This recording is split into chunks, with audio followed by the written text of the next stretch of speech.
Hey, it's Keisha. Welcome back to my channel, and on today's video I am sharing with you my process, or not really a process, but my review of making my very first knit stretch pencil skirt, and that would be what you see here. I'm going to go through some of the supplies I use, some machine settings, some issues I had. There's always an issue. But yeah, so if you want to see the details about this skirt, please continue watching.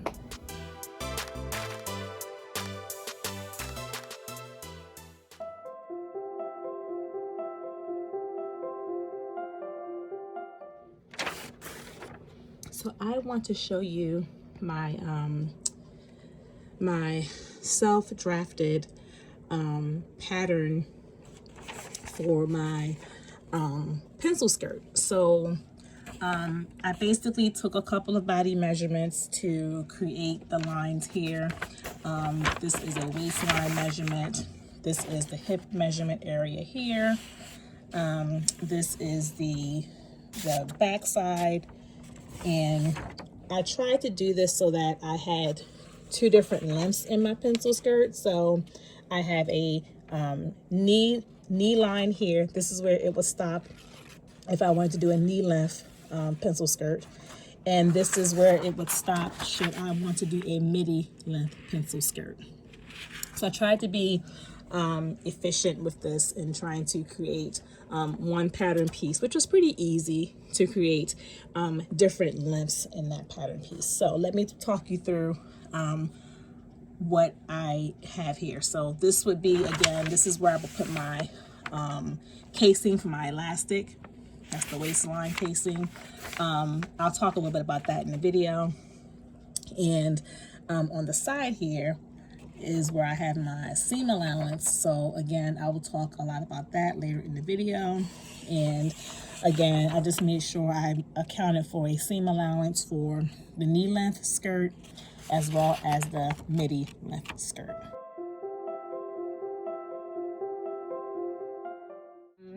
I did use a tutorial I found on YouTube. I found a couple of tutorials on YouTube, but there was one in particular that I thought was very helpful and seemed a lot more straightforward. So I went ahead and used that tutorial. I did have to use, in terms of the supplies, I used a wider elastic around the top here. I think this was like 1.25 inches of elastic. I used that here, which you can kind of see. I had to use my hip curve ruler, my straight edge, a measuring tape, a marking tool, and some scissors. Pretty basic stuff, you know, whatever you're going to use to draft your pattern, a pen, pencil, marker, whatever that's going to be. And of course the thread, and of course your fabric. Very, very simple and straightforward.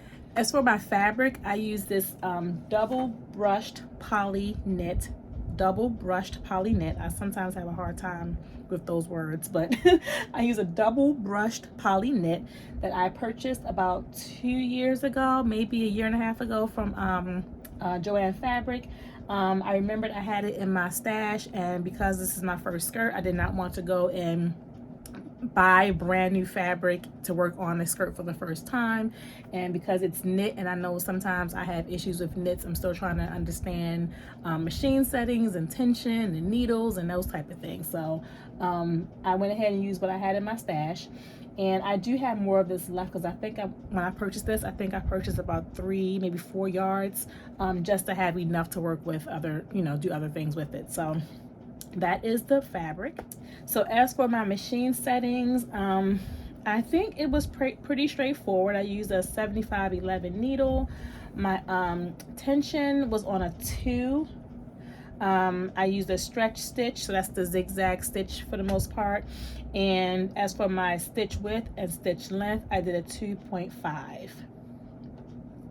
So now I'm going to talk you through some of the modifications that I had to do to this pattern. So when I followed the tutorial, there was a part of the measurements that told me that I should have subtracted 1 inch from the hip area from these measurements. right? So you remember I showed you the measurements around the back side of this of the pattern piece. There was a part of the instructions that told me to subtract an inch. I subtracted an inch as it told me to, and I will tell you guys, this was the circumference length, okay? The circumference width around the skirt. So it was cut on the fold, and it told me to subtract an inch. I did that. This skirt right here was like giving body con. Okay, if that's even a thing. It was given straight body con. So I knew from that moment that I think instead of subtracting, I should have added an inch. And actually that's what I end up doing. I end up having to cut this over again, starting from scratch. This time I added an inch, and it gave me a lot more room in the hip area, just overall in the skirt. I was a little disappointed, but I went ahead and did it again, and I added the inch back in, and it gave me, I'm sorry, did I add 1 inch? Yeah, I added an inch. I added 1 inch to the sides, and it gave me a lot more room.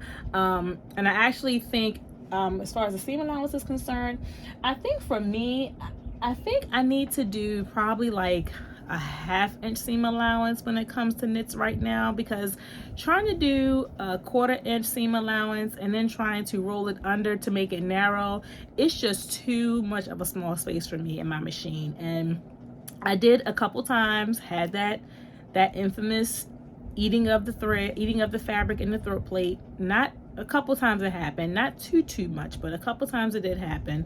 And I told you all that I was having a lot of skip stitches, and that's when I started to try to play with the tension a little bit, change the needle some, clean the machine out, and for some reason I was still having skipped stitches around the hem, around here. So yeah, and it got so bad that I actually had to cut some of the bottom off, because it was like to a point of no return almost with the hem. It was looking really jacked up.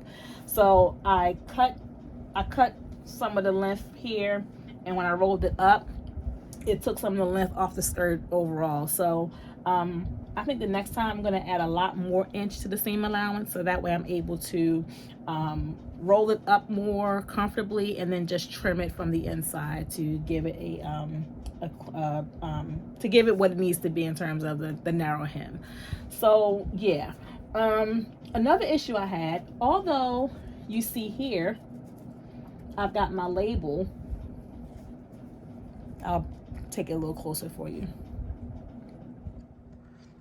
So I was trying to be creative with the label, well, not with the label, but with the elastic here, and I bought a no roll elastic. So this is supposed to not roll, probably based on how the lines are here, but my machine did not like this as much as I wanted it to. Sorry about the focus.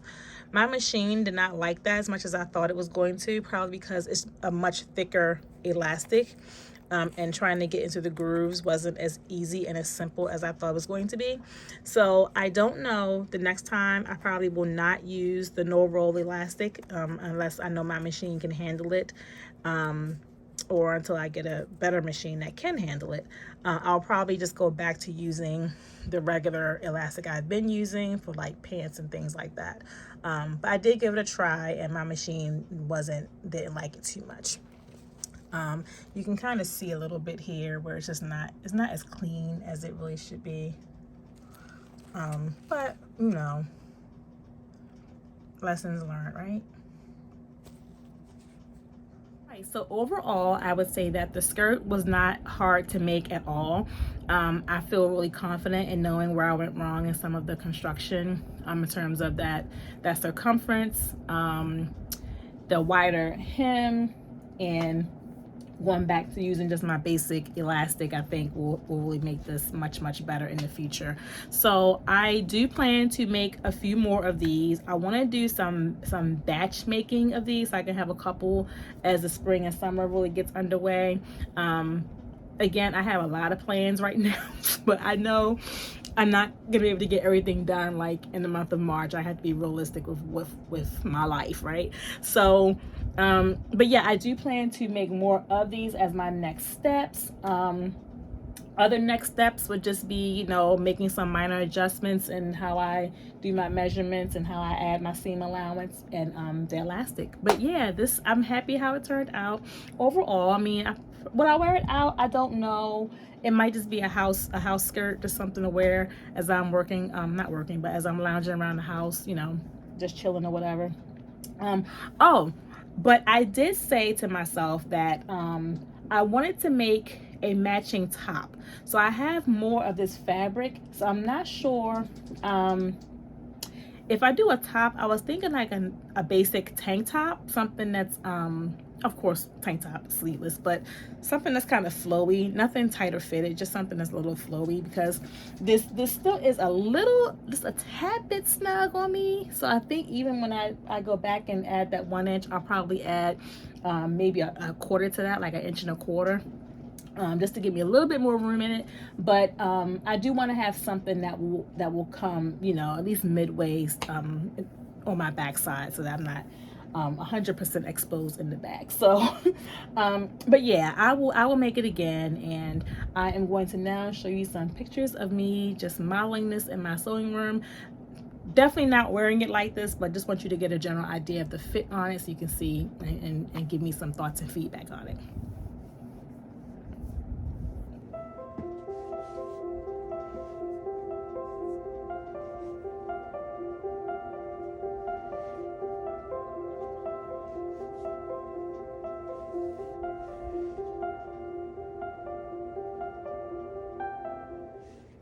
All right, so there you have it. That is my my very first stretch knit pencil skirt, self-drafted pattern.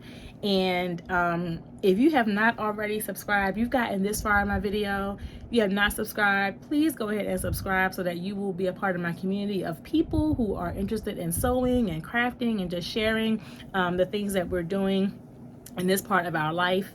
And until we come back together again, I hope that you do well, and God bless you.